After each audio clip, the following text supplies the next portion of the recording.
Fruits are vital to our health because they help us to get the needed vitamins and minerals. That sentence had me concerned about my health for years because I struggled to eat fruit. I actually hated them.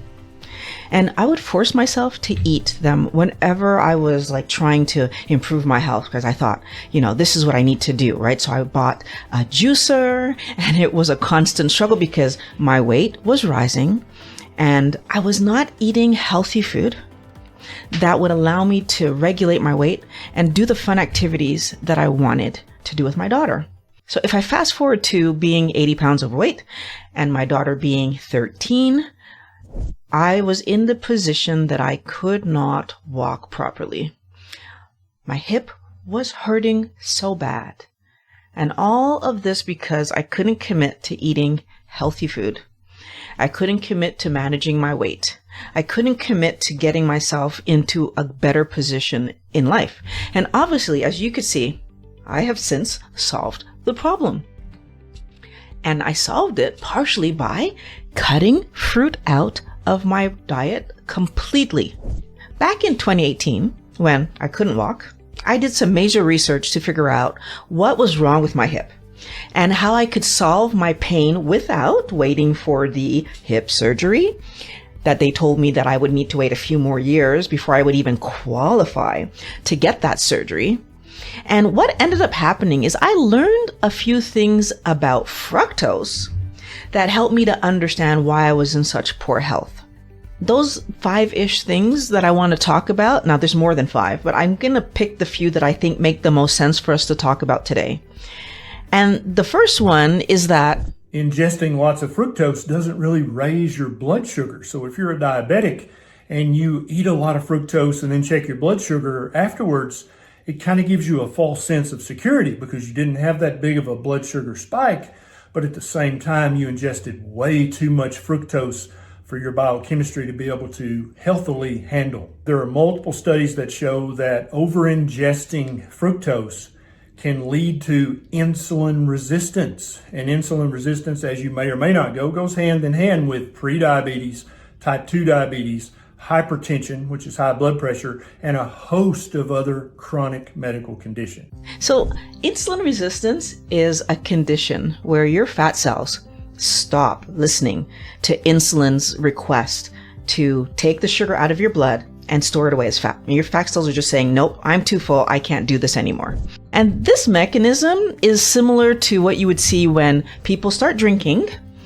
And, normally, like when you first drink, you have like one small drink and you're kind of like, woohoo, this is like, But then as you get used to it, well, then you need 2 drinks, then you need 3 drinks. Sometimes you need 5 drinks to feel the same buzz that you were feeling from 1 drink. What I didn't realize is that by definition, if you're overweight, you have insulin resistance. I was 80 pounds overweight and shocked to figure out that I had insulin resistance. So of course, I was really confused by the part where fructose metabolism is unique in that it occurs primarily in the liver, where it's turned mainly into fat. Some of that fat will get transported out and around the body and stored under our skin as fat, but lots of it will get stored around our abdominal organs in what is known as visceral fat. If you add even more fructose to the liver, some of that fat will end up getting trapped in the liver, leading to the development of fatty liver disease. We know that somewhere between 50 and 90% of people with obesity also have fatty liver disease. The small intestines also act as a fructose shield. A small amount of fructose gets converted into glucose by the small intestines. The fact that my small intestines are working really hard to take the fructose that I've eaten and metabolize it before it reaches my liver, I think talks about how important it is to get fructose out of the body. And obviously the body is converting fructose into the thing it understands, glucose, because the entirety of my body can use glucose, which I guess makes the most sense for keeping me healthy, is change it from something my body can't use into something that my body can use.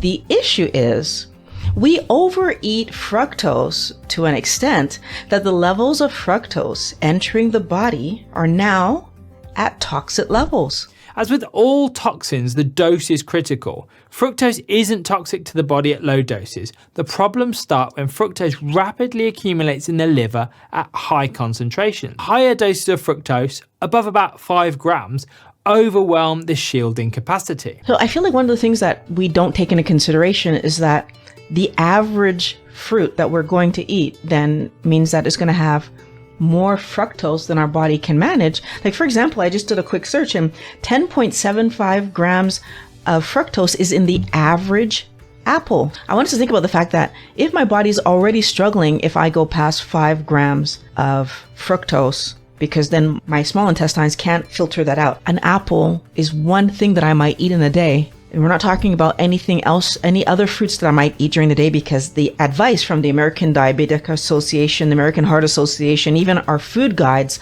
are telling us to have several servings of fruits and vegetables per day. And even when it comes to vegetables, we tend to go for the sweeter vegetables. Sweeter vegetables will have more fructose in them. All of this to say that if my body's going to turn around and turn some of that fructose into glucose, well then that means that I have more glucose available to my body, but that means I'm going to have higher insulin levels, and those higher insulin levels are also going to push me faster towards insulin resistance. You know that glucose, if you eat too much glucose or raise your blood sugar, it actually causes glycation of your cells and tissues. This is what the test hemoglobin A1C, that's what it actually measures. The problem is that fructose, even though your body cells can't use it for energy, it actually glycates the cells and tissues in your body 7 times greater than glucose. And so eating a high fructose diet or drinking lots of glucose, you're going to cause a huge increase in the production of advanced glycation end products. Yeah, it actually will make your skin age quicker. It can cause increasing degeneration in your joints. It causes problems all over your body. The fructose in all that fruit that you've been told to eat is actually glycating and aging every cell in your body 7 times faster than glucose does. That information has been validated by the fact that most of us know that high fructose corn syrup is deadly, right? We're told that it's not good to eat things that have high fructose corn syrup. Now, high fructose corn syrup has not only been added to our soft drinks, but it's been added to some of our foods. Because why? Because fructose is extremely sweet, and so therefore causes our foods to taste better. And the issue that I have is that although they're warning us about high fructose corn syrup, they're not warning us about the fructose in fruit, which is where we're getting the fructose from, right? Like, we can't make high fructose corn syrup without going to vegetation. The other problem that I have is that high fructose corn syrup can have a content of fructose from a 40% fructose, 60% glucose ratio, right up to a 55% fructose, 35% glucose ratio. And yet table sugar is 50-50. So why we only focus on high fructose corn syrup as being dangerous and bad and completely ignore that there's fructose in table sugar. Now, of course, we've been told that we shouldn't be adding table sugar to things and we have to be careful, but well, actually, we're not told that. No, what we're told is that there's a limit on how much added sugar we should put, but I mean, added sugar is also sucrose, right? So table sugar. Scientists have been working to make our foods taste better for years because food companies want us to buy their foods. And when I say that, most people only think about big food, right? So they think about processed food. We don't understand that scientists have also been working really hard behind the scenes to make fruits taste better. And if the fruit tastes better to us, and if it's larger, we're going to eat it, and we get to feel like if we did something healthy, even though those fruits, because the sugar is sugar, So the glucose that's in the fruit and the glucose that's in the chocolate bar, same. The fructose that's in the fruit and the fructose that's in the chocolate bar, same. We are not allowing ourselves to see that when we end up in that craving, chasing thing that we do, so when our sugar addiction is taking over and we think, oh my goodness, I'm not going to have the chocolate bar or the cookie, I'm going to grab an apple, the result in our brain is the same. The reaction of our body is the same. Our body is struggling the same way. And the weird thing about that is that sweet tasting flavor that we end up eating also allows us to chase the cookie and the car and the chocolate bar and the cake because sweet is sweet and it goes back and forth. And it's unhealthy regardless of which way we are going. Wellness warrior, what is frustrating is that fruit is not even vital to our health.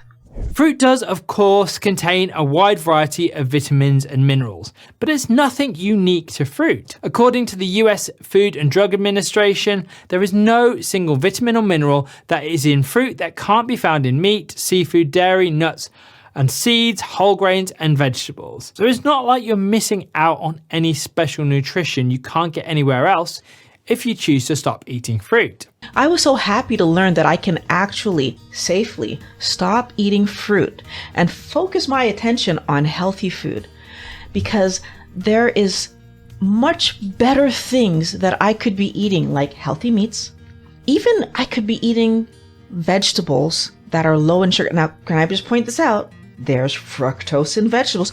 Everything that is vegetation has some level of fructose in it, but the minuscule amounts of fructose in vegetables, that minuscule amount that our body was expecting, that our small intestines could very likely manage, is so much healthier for me to eat if I'm going to eat vegetation than it is. Because guess what? When my body gets that small, less than 5 grams of carbs amount of fructose from the vegetables that are healthy and low in sugar, my small intestines can turn it into glucose and my body knows exactly what to do with it.